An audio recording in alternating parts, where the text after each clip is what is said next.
Good evening mga kameta. Alam nyo ba na yung ating mga kaistaran dyan, mga katala natin dyan, kapag tayo ay nakatanggap ng tala, abay tuwang-tuwa tayo. Sino bang hindi matutuwa, di ba? Pero Diyos ko Lord, ang hirap pala nun ipunin mga kameta, mga kachisi.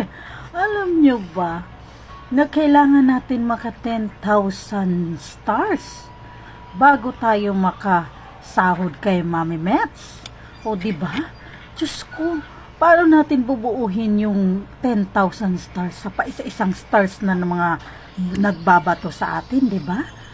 O diba? Napakahirap mag-ipon ng mga tala. Kaya nga, pagsikapan talaga natin na tayo ay makapag-isip ng mga content na yan. Kaya tingnan nyo naman, Diyos ko, nangangalumata na tayo kakaisip ng mga content. Diyos ko naman, ikain ko na lang yan. Ba? Para busog tayo. O, anong sa inyo dyan? Hala, matulog.